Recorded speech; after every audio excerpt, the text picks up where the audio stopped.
So listen, y'all, I wanna thank you all for joining us again. This is another episode, right, of ColumbusBlack.com's Support Black Business series. And I have a special guest with me today, right? But before we actually get into introductions, what I would like to do is I'm going to actually share a little bit about who we are and what we do, right? So ColumbusBlack.com, y'all seen us. We've been around 15 years, okay?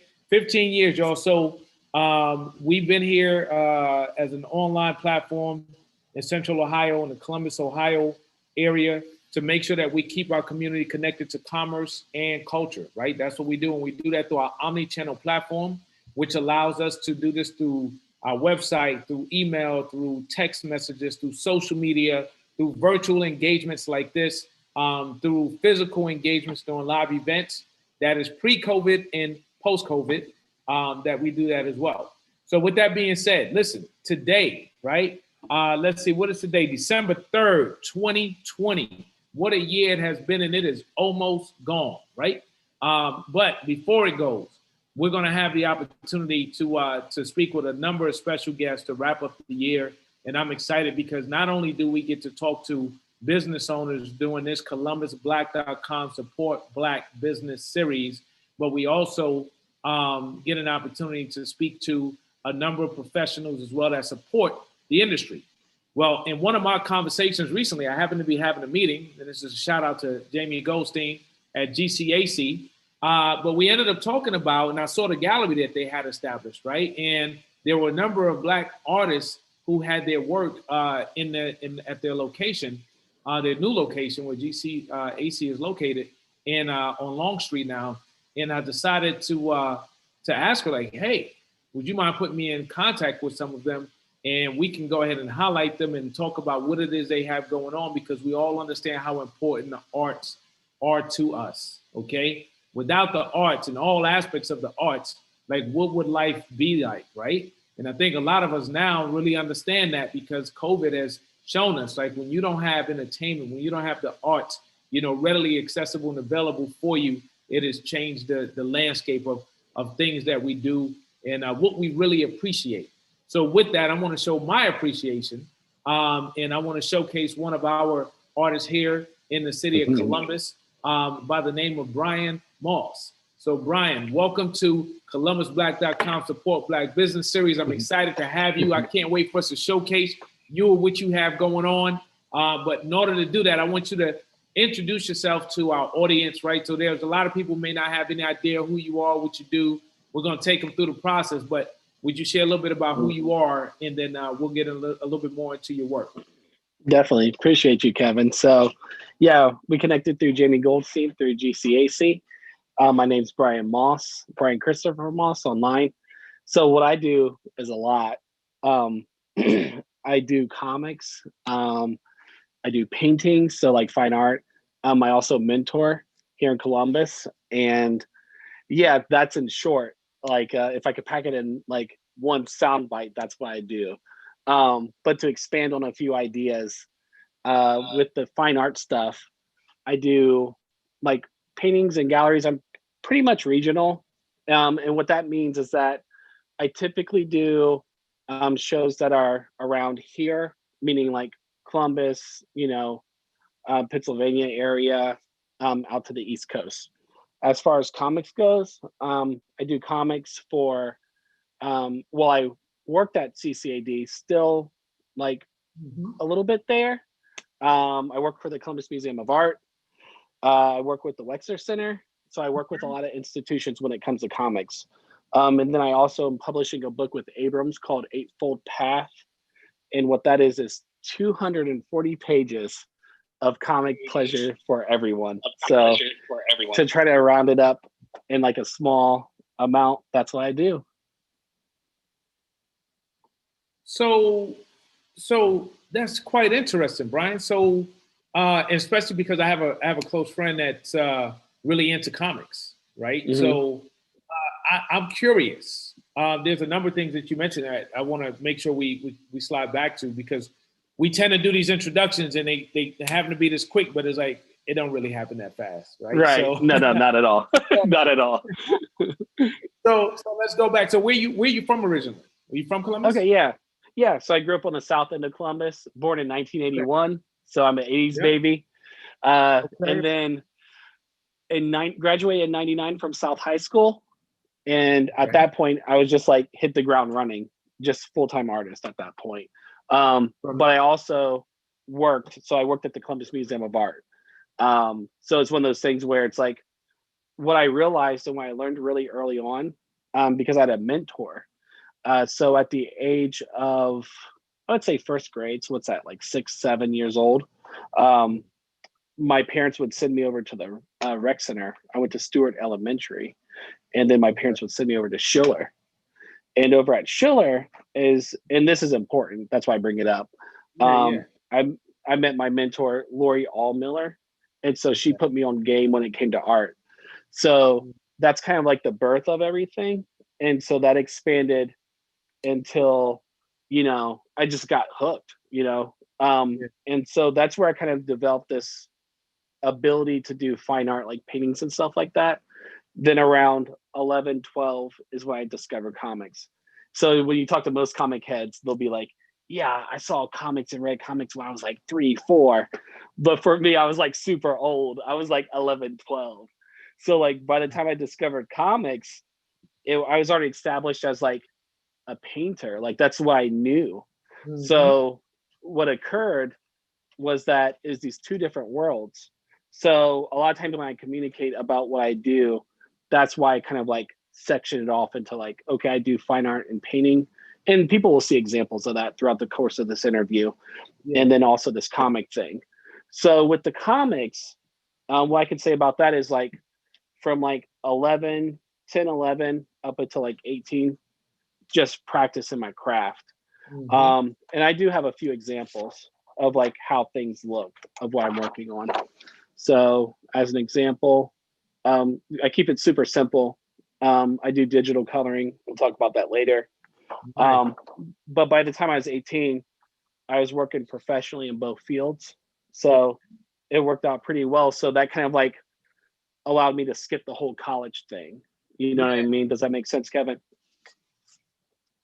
Can you do me a favor? Yeah. Can you do me a favor? Can you put that up again so we can see Oh that? yeah, for sure. Yeah. Sorry about that.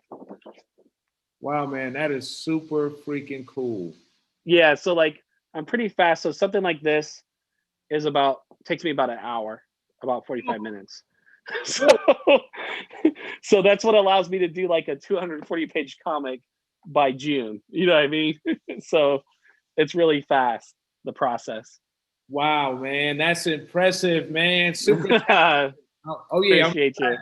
So check it. Okay. So thanks for the history and the breakdown right now. So how did you know? Because like you said, it started a little bit later, but how did you know like this was what you wanted to do, right? Like, and the reason why I asked this is because there may be somebody who listens and watches. One person watches this and literally says, "Oh my God, like that's me," right? So Mm-hmm. what was that path like for you? What was that light? When would that light bulb go off for you? And you knew like I have a skill that's a Right. yeah.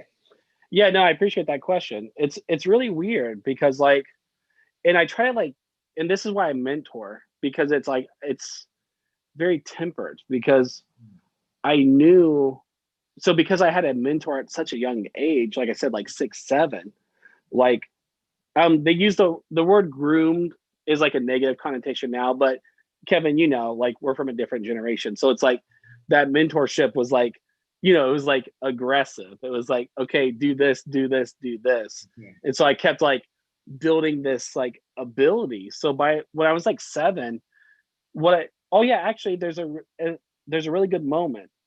So I grew up really poor, right? And it's not to like try to gain sympathy, but it's just context, you know what I mean? Right.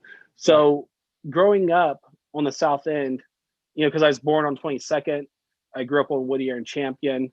So people who are familiar with these areas, they know kind of like the plight of it. So what happened was that I didn't know I was poor until I went to school, like any other poor person, right? So I'm in like elementary school. I'm like, oh, I'm different from other people. Wow. So when I got that mentorship and like I was going to the Park and Recs over at Schiller and Lori Allmiller like started teaching me about art, that first week, what happened was that I was in an art class with like kids who were like, you know, middle class, because art is typically a space where it's like middle class kind of like recreation. And so what happened was that my friends from that art class invited me over for dinner. And then I saw like that, oh, art got me into this space where it was like, you know, more comfortable or like, you know, a positive impact, let's say. So what that did for me was it allowed me to like at my young mind, even at 7, I knew this. It's like, oh, by doing art, that gets me into like a better space than where I'm at. And that's no disrespect to like my family because they did what they could. But what I mean by that is that that's when I knew that art could get me out of my situation. So if I was offered to offer like a jewel to anybody, it's like, yo, like art can actually like people respect it and that can get you out of a space of where you don't want to be. You know what I mean? And it's positive. So that's what when I knew at that young of an age. But I don't expect Wow. people to be able to like pick up on that at that young of an age, meaning like 7, 8. But let's say it's like a 12, 13-year-old hears this. It's like that's still game for them to be able to like, you know, level up. And so art just put me in spaces where I'd never been before. And I was like, okay, I'm really comfortable here. I can do this very well. And if I practice, I can get really good at it. And that's kind of like what gave me that battery in my back to like to do it, to be aggressive about art. So yeah, that's like kind of like what reinforced doing art. And so it's always a positive impact for me. And it's always been a safe space. So that's Mhm. why I've always stuck with it. And there's been times where like, and you'll meet people where they feel guilty. They'll be like, "Oh, I haven't drawn in like 2 years." Like that's okay. Like you don't always have to be creating to be an artist. So like for me, that always stuck with me, even if I wasn't making art. I was like, okay, this is putting me in a better space than where I was before. Heavy, heavy, heavy. Yes. Sorry if that was too heavy, Kevin. No, man.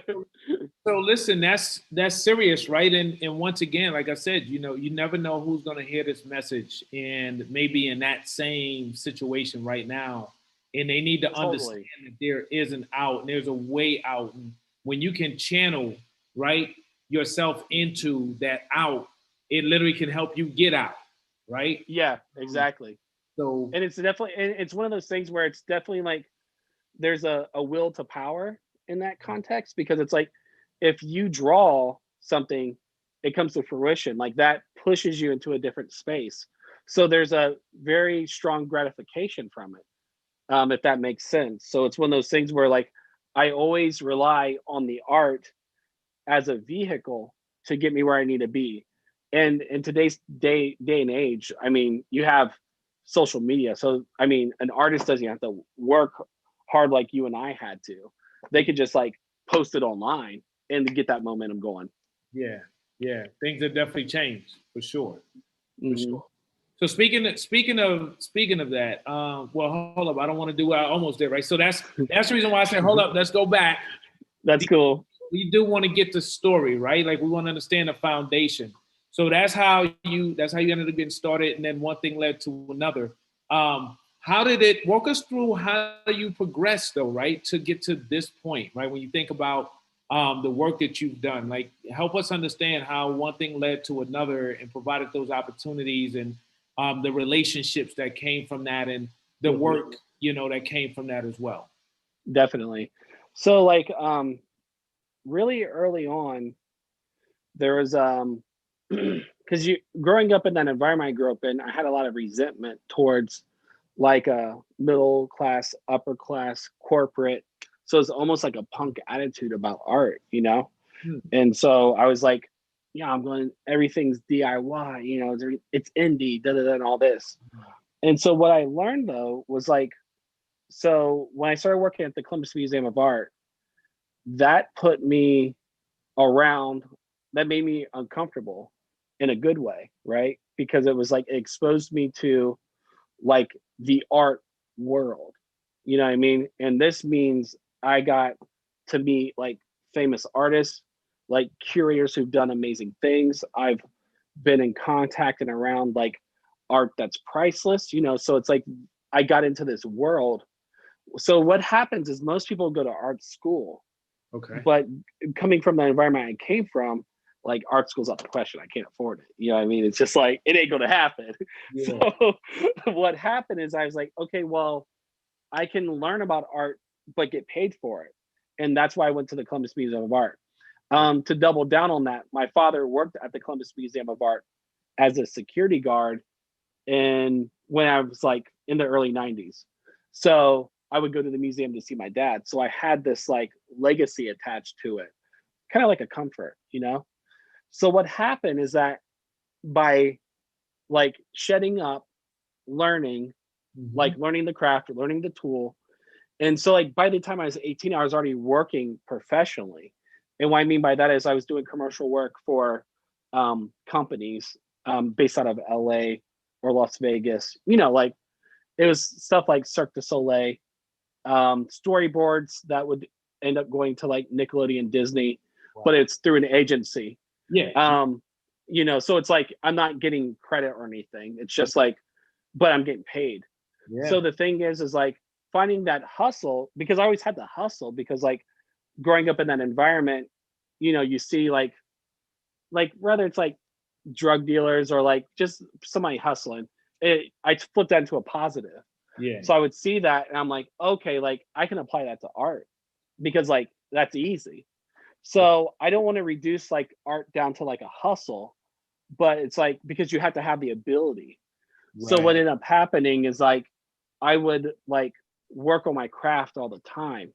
But then when it came to the hustle, I would just like flip it. And so I would just like constantly like hustle the game until I got really good at my craft. So like that's what got me to a space of where I work with like Coca-Cola, White Castle. It will get to that part. Like I'm actually doing a contract right now for Coca-Cola and White Castle. Okay. We'll get to that. But working with like a top publisher like Abrams, all that comes from like having this ability of working on your craft, which is like what I would emphasize to like any artist. It's like, don't just like do the hustle side in the promotion, like spend that 8 hours a day working on your craft, get that 10,000 man hours, you know what I mean? Because it really comes down to like when you have to do it, it's like, can you do it? You know what I mean? So it's like the rapper who could rap great on track, but then he's like in a battle, it like falls, you know what I mean? So you gotta be able to do both sides. So yeah. And I would say that like the museum, with that being like my tutelage or like that being my let's see here, that being like my college, you know what I mean? That it put me in spaces to that I can't even like, I'm just, it humbles me. So for example, I live in Amina Robinson's house right now. Like she's my mentor, right? But the museum put me in that position. So like, you know, I could never have guessed that, you know what I mean? So it's like things like that, you know what I mean? That you can't predict. That's humbling. But yeah, that definitely. shows you, like you said, you have to take the steps and then you build, right? You keep building and then those opportunities present themselves. Exactly. And I would say also that like, it's easy to build up resentment, right? Because you come from that environment or like you don't have like that privilege that everyone else has. But what I did, I flipped it because I was like, okay, just because like I'm in this position of like where I don't have everything that all these other artists have, it's like meaning like support or like the ability to go to college, these kind of things. It took me a while to get over that, but what I realized was that I have freedom. Like they're like locked into debt or these kind of things.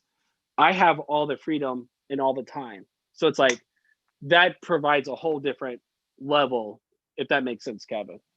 Yep. And guess what? Freedom and time is costly, isn't it? It's pretty expensive. Yes, sir. Yes, sir. Well said. There's a lot of value in that. So Totally. wow. So then that is pretty impressive, and I'm glad that you shared that side of the story as well, because I think that's going to resonate with a lot of people, especially in this day and time. So let's talk about this day and time, right? And I want to get from the background and how you got here, but then talk about what you have going on.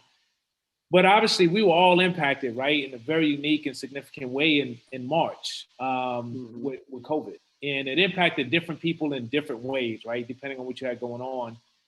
But for you, right, as we're still dealing with it, is actually spiking. And in Ohio, Franklin County today actually went from purple, right, to red. We went down one level. Okay, good. It's still pretty, I mean, so bad, totally. So, with that being said, though, like how did COVID impact you, and as well as outside of you, how do you feel about like the industry and your peers and how things have gone? Definitely. So, I say this modestly, but like, one of my mentees is Hakeem Callwood. Shouts out to Hakeem. So like Hakeem and I are like, it's like Ghost and Raekwon. You know what I mean? Like we're in tandem, and so you'll definitely have to do an interview with Hakeem if you haven't yet. Okay. so I'll connect you.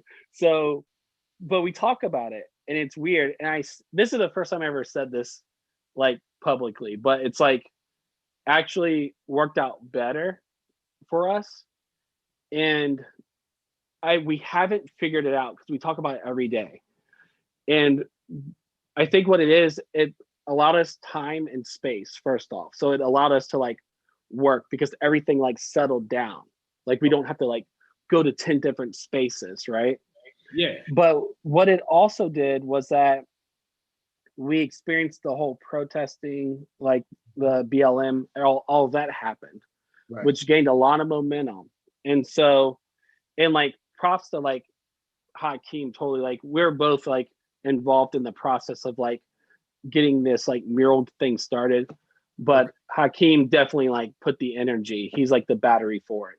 And so if you saw the murals going up in Columbus over the summer, a lot of that impact and credit goes to Hakeem. And so what ended up happening is that gained a lot of momentum for us, because finally what happened is that all the distractions went away. Like everyone sat down and like everyone started paying attention to artists. So it's not like as if we're like, raking in like millions of dollars or anything, but what it allowed us to do is that people developed an appreciation for artists and their value. And that was definitely like expressed through the murals over the summer, and those kind of things. And so it's been really positive and very healing, surprisingly, to see like people valuing and appreciating artists in a new light, especially Black artists specifically, because in Columbus, like we run it, and I don't mean that in like a peacocking way, but it's just like, no, Black artists in Columbus are very aggressive. They work very hard, and they're very enthusiastic about what they do. So it's one of those things where it's like, this has been a very healing process for everyone. And it's been stable, right? So it's been allowing us to like make money and sustain ourselves. But, like I was telling you, like I work for CCAD, but I also lost my job at CCAD. So it's one of those things where it's like, it has impacted in a negative way, but also at the same time, me working for Coca-Cola and White Castle right now is literally based off of the murals over the summer for BLM and the protests. So like you can't quantify that stuff, right? It's just all it does is humble you. So it's one of those things where what I would say to people, any artist who is feeling slighted or who feels that like they haven't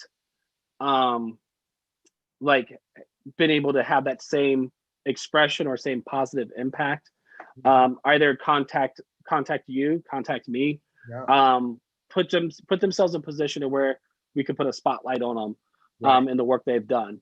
So I want to like reinforce and send out that support. Outstanding. I love that, because that's going to come back full circle as we wrap up in a little bit. That's exactly what we're going to talk about, is that support. Cool. So I appreciate you dropping that plug for those that may not, you know what I'm saying, be in that situation. And now is definitely the time and the opportunity, but you got to get plugged in, right? And that's what this is all about. And actually, I'm going to do a shameless plug on that.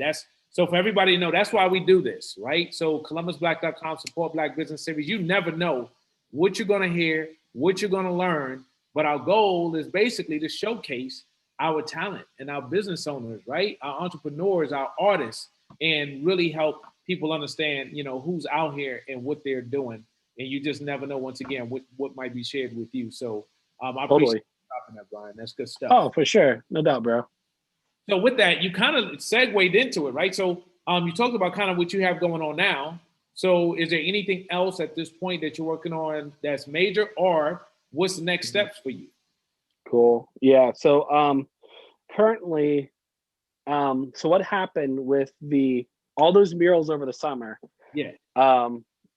Sean over at GCAC, he and Emily, I would actually just say the whole staff. Right. But they took all the murals and created boxes out of them, and they put them all around Columbus. So if people are interested in that, check that out. I have some work there. And to further that point, at the Mac Worthington, there's a few boxes out there, and Erin Blue, she curated and put together an exhibition so she took the artists in those murals that are outside and was like, hey, yo, you got some artwork? Let's do an exhibition. So it's like all those artists, including Nick Shoecase, Nisha, myself, we're at Mac Worthington. So there's an exhibition there. Check the website for the times and listings for that. So that's locally what's going on. And then, man, I hope you have a minute. So I'm gonna stretch out on this one. Slowly, y'all. We're cooking right now. All right. So what happened was that I've done, what was it, 2 or 3. I worked with White Castle in the past. If people don't know, their corporation's here in Columbus. Right. So I hit them up and I was like, yo, we're doing murals. And they have a location in the short north. I was like, hey, do you guys want to do a mural there? The timing didn't work out. And so, but they hit me back. Shouts out to Erin Shannon. She goes, she's like, oh, hey, Bryan, I got something for you. I was like, okay, what's up? She was like, we're doing 100th anniversary for White Castle and Coca-Cola. Because I didn't know this, but White Castle is over 100 years old. It's on its 100-year anniversary. And so Coca-Cola has been their sponsor the entire time. And by the way, this isn't like a sponsor.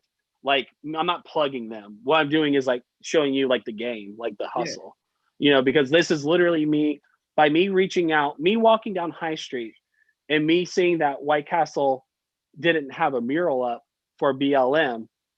I contacted them. Okay. So this is literally like game I'm showing people right now. So what happened was that I reached out to them. Dropping gems. I do this, but I need to call gem drop. Right. Drop them. Totally. So this isn't a plug. This is like the hustle. And like, I'm very transparent about everything. So it's like, you'll hear it all. So it's like, I saw there's no mural.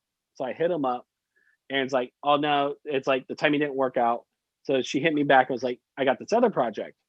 She was like, we need a mural for our corporate office to celebrate our anniversary with Coca-Cola. Okay.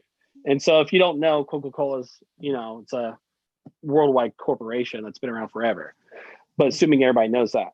So then they put me in contact with Coca-Cola to do the mural. And so we're doing 3 murals at the corporate office, but then Coca-Cola goes, hey, we're interested in putting the murals on a cup. And so I'm like, okay, like, I don't know what that means. And they're like, do you want to do the art for the cups? Wow. For national distribution. And I'm like, no, I don't want to. Here we go, baby. Right. There it is. That's so how it's like in Columbus. That's live. Right? Yo, Kevin, I'll tell you, I was just like, so I was like, wait, you guys are giving me the keys? Like, you're really doing this? So they're like, yeah, we want to do a cup for the anniversary. Yeah. I was like, cool. Like, I love that. Yeah, let's do it. So then they hit me back and they go, how about we do 3 cups?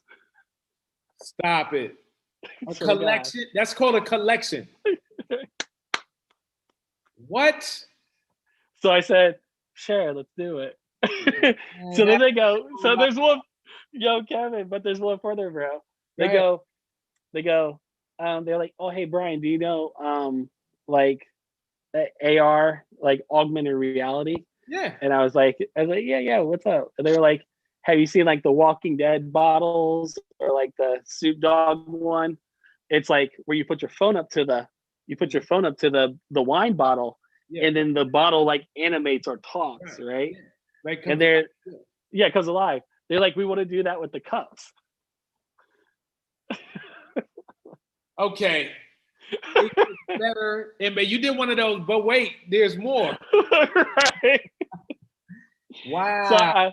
So me telling this story isn't to like, it's not to like flex or brag. It's to show, to tell you, like, I walked down High Street during protesting and I saw that a building didn't have anything on it. And so I messaged them and said, hey, everyone else is doing murals. Do you guys want one? And they're like, yeah, that'd be awesome. And then by the time everything worked out, it just didn't work out. But I'm at the top of the list now because they're thinking of me, right? So what that does, it provides jobs because I hired, so far I've hired 5 people to work on this project. Lisa, Jeff, Hakeem, Casey, and Rachel. Like, I'm employing people now, right? Just from walking down the street. So like, I say this, Kevin, to say that the art world's not that big, and that to actually make an impact, you don't really have to do much. It's just as simple as walking down the street. So like, if you walk by somebody, you should say hi.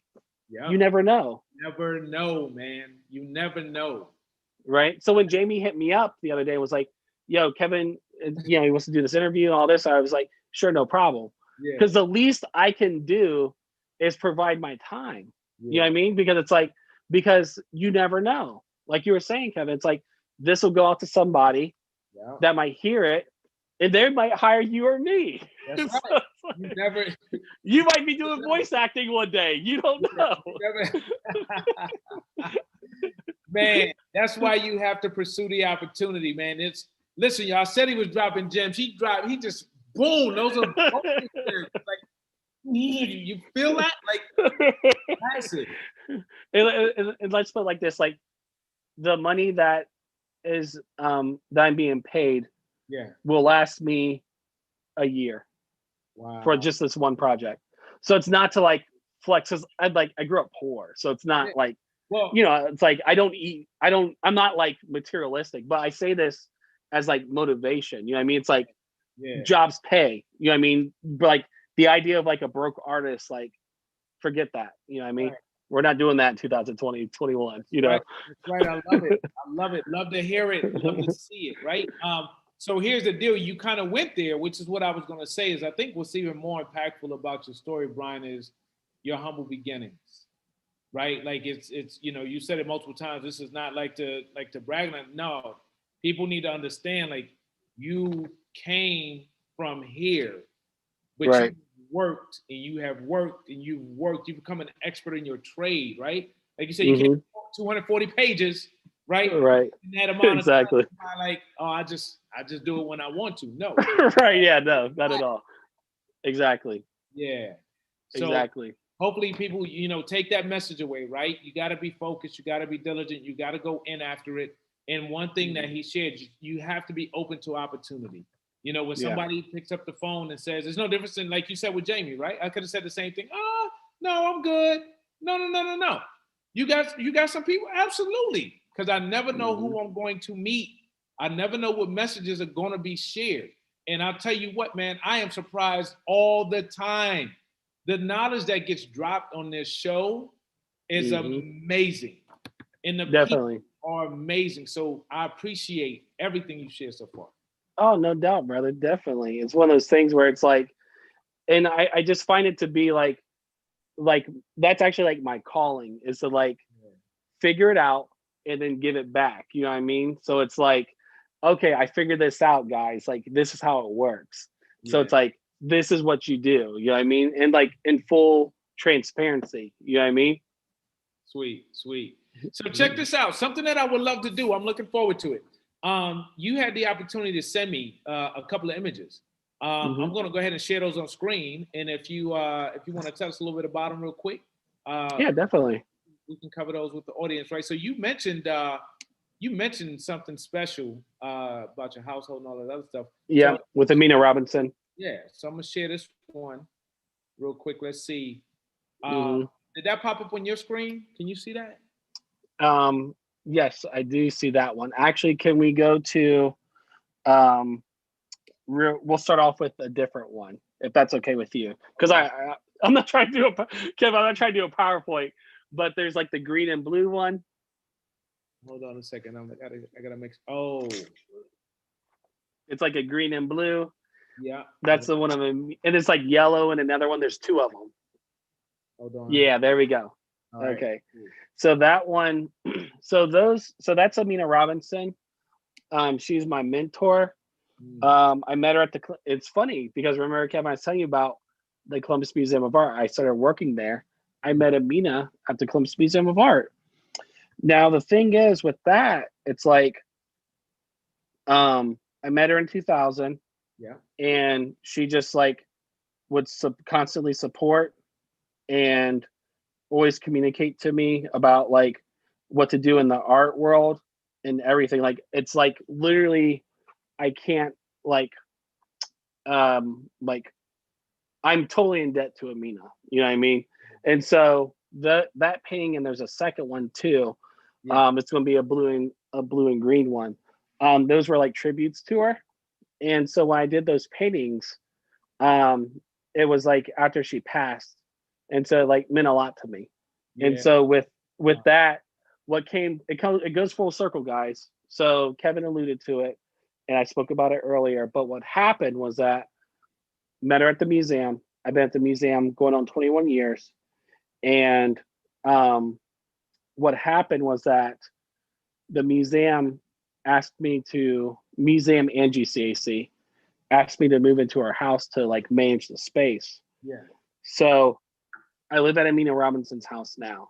So anyone who thinks that this experience can't happen or that you can't have what you want in life, like, let me be the outlier for that.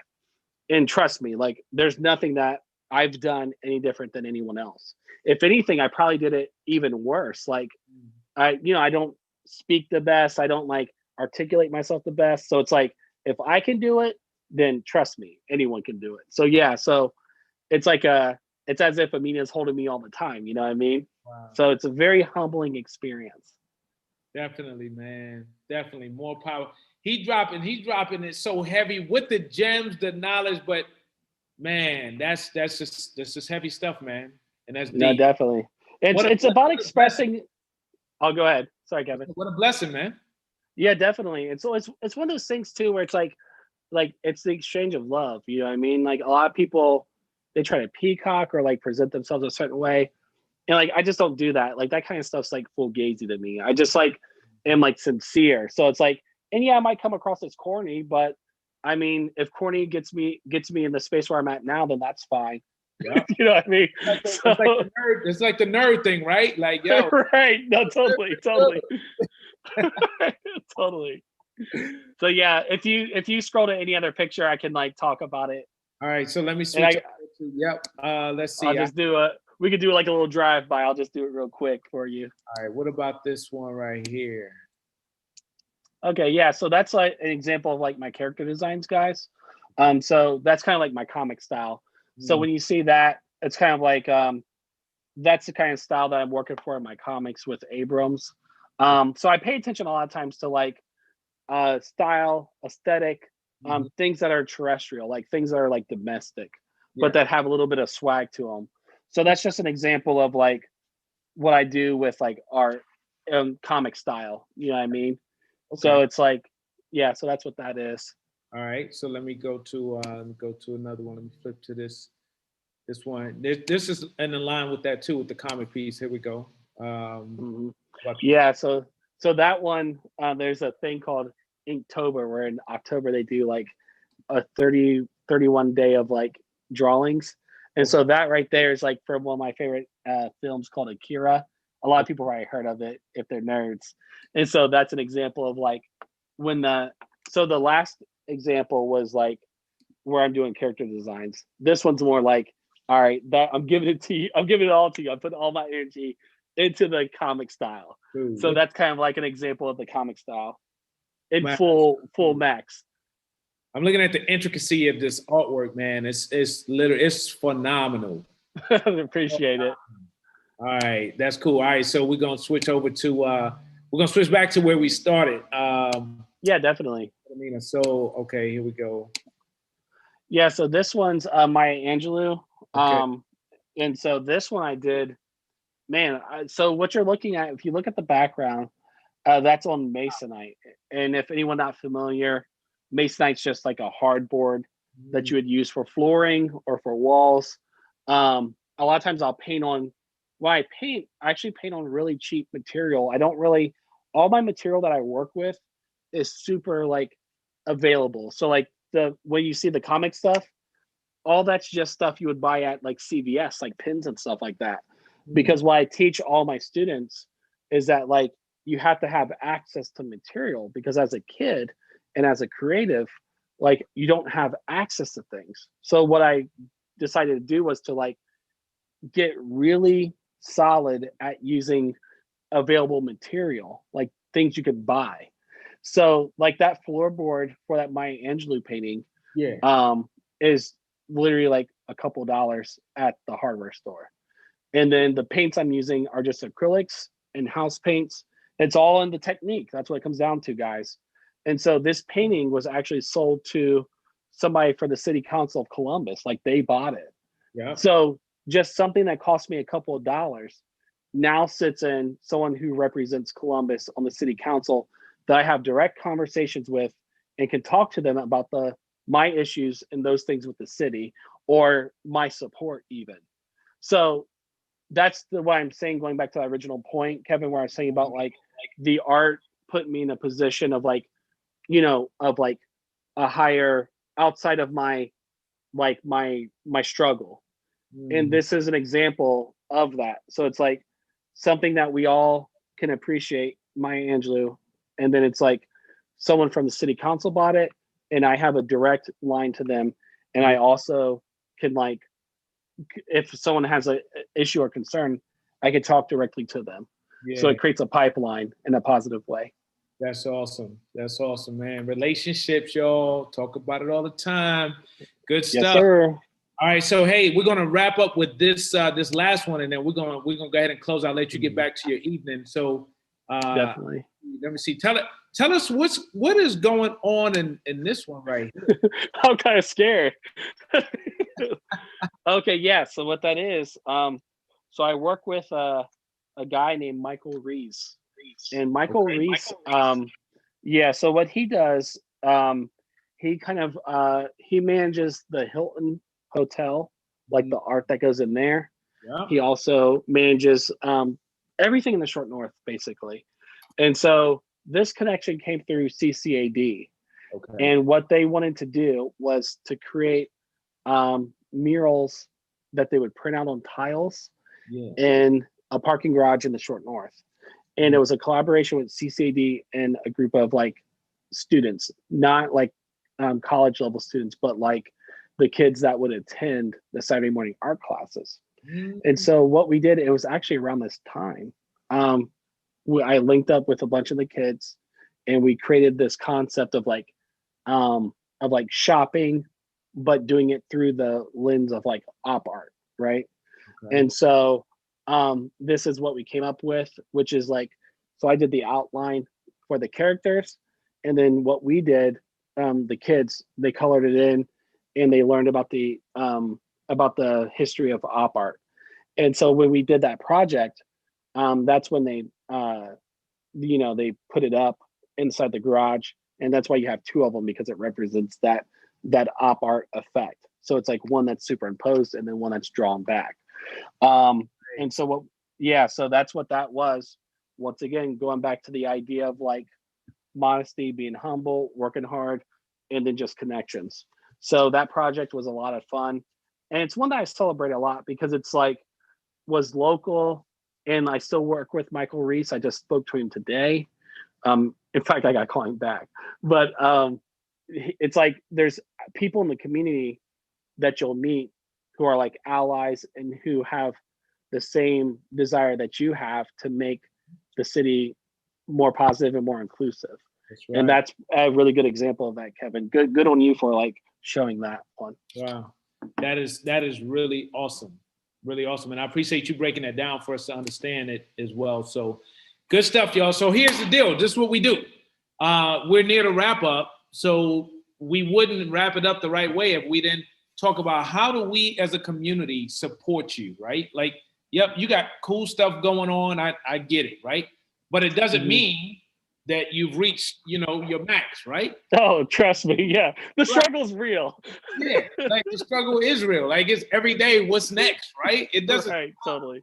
So with that being said though, like as a community, how do we, a couple of things. One is, how do people get in contact with you, right? Mm-hmm. And also, how do we support you? Like, what do you need? And then for your ideal client, we saw a good variety of what you provide, right? So how do we get behind you?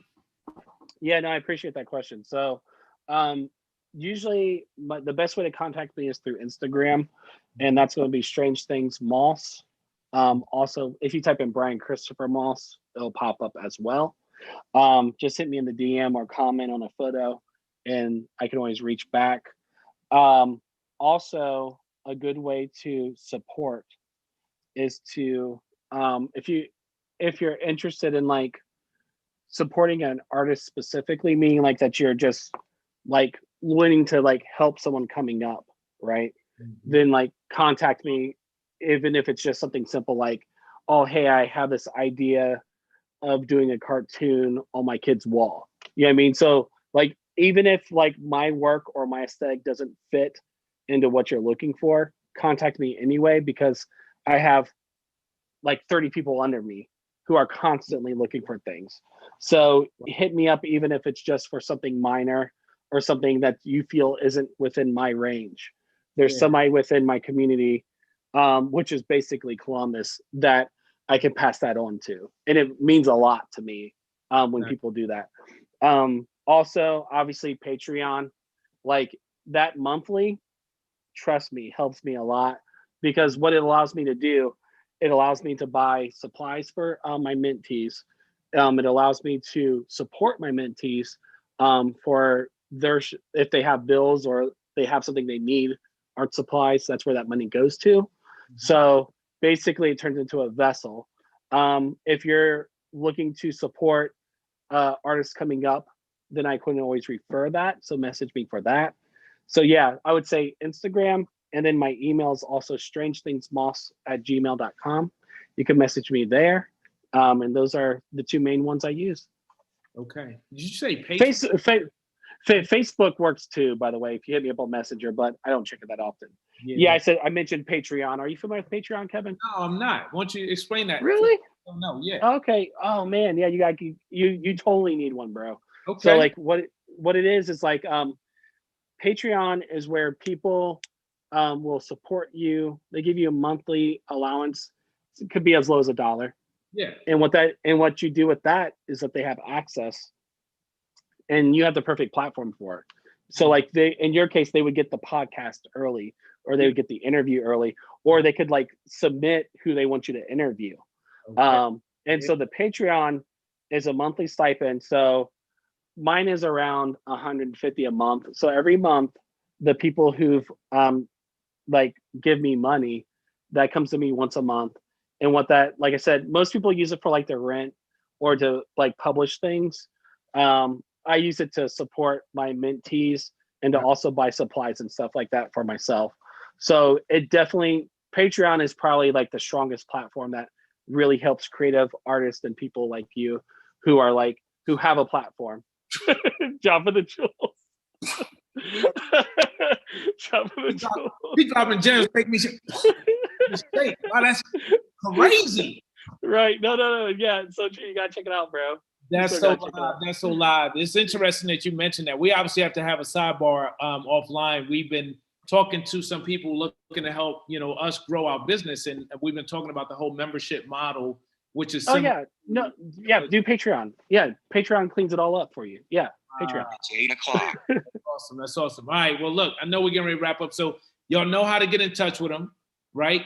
Y'all know, guess what? If you want some serious artwork, reach out to him. Appreciate it. As you said, if it's not something he can do, if it's not in his range, guess what? He has a community.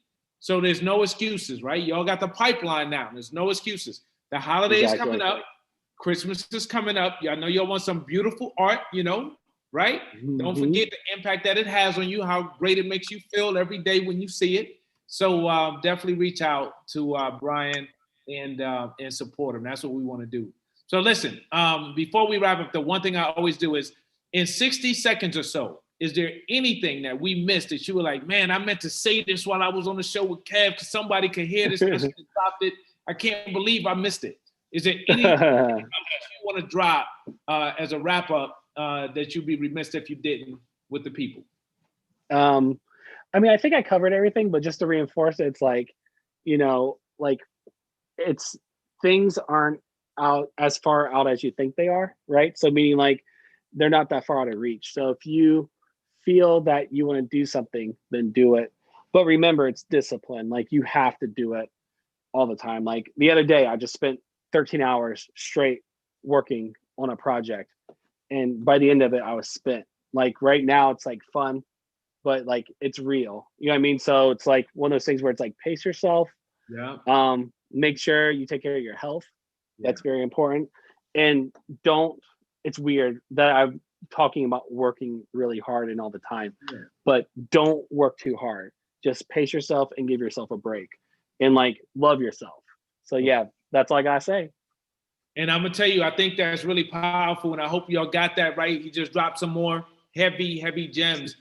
For me, I'm gonna tell you why it resonates so much, Bryan, is because I tend to work a lot, right? I tend to go after it, go hard, and there's a lot that I want to accomplish, right? And I'm kind of focused more on legacy, right? So what can I do to help other folks and other people, especially our youth, as much as possible? And I was listening in. I don't know if you heard. Have you heard of this new platform called Clubhouse yet? Not familiar. New platform called Clubhouse. Basically, is what we just did, but it's more. It's just audio, right? Oh, cool. And people can join in and listen in, or you can have them participate in the conversation. It's really cool. They're in their beta version, so I'm kind of giving them a plug, right? So the thing about it is somebody was speaking is that she was wrapping up. She said the same thing. She's a comedian, but she does a lot of other stuff, very active. And she said the same thing about really. We don't have to accomplish it all this week. Yeah, like trust me, it ain't worth it. Right. So I appreciate you saying it because that's affirmation, right? And I think others need to hear it because we do understand the grind. We understand trying to accomplish things and make it. But for those that are doing that, it means a lot when they say, listen, at the end of the day, you got to pace yourself. You got to take care of your health because there's only one you, right? Totally. Yeah. So, all right. Well, listen, we're gonna wrap up with that. So I want to thank you again for joining us, taking the time. I know you got some other stuff coming up tonight, so we're gonna let you rock and roll. We're gonna wrap up, y'all, as we normally do, right? So make sure you check us out at ColumbusBlack.com where we post these interviews after we host them, right? So this is where you can find our library of amazing support Black business series to find out about these individuals, what they have going on, but take away these nuggets, these gems that be dropped all day and all night. So with that being said, if you need to advertise your business, you know where to reach out, right? info@ColumbusBlack.com. We send out a support Black business blast every week, highlighting Black businesses. It goes directly into the inbox. So reach out to us once again, info@ColumbusBlack.com. Follow us, Instagram, Facebook, Twitter, YouTube. We're here, all right? And with that being said, I'm going to end as I always do. In order to be more successful in your future, you need to understand a little bit more about your past. That's why we just had Bryan Moss on the show tonight and we had a blast. With that being said, Y'all do what y'all do. Enjoy, be safe, wear your mask, and stay safe. And wrap up 2020, and let's get into 2021. And on that note, I'm going to end as I always do, y'all. I'm out. Have a good one. Take care, Bryan. Thank you much.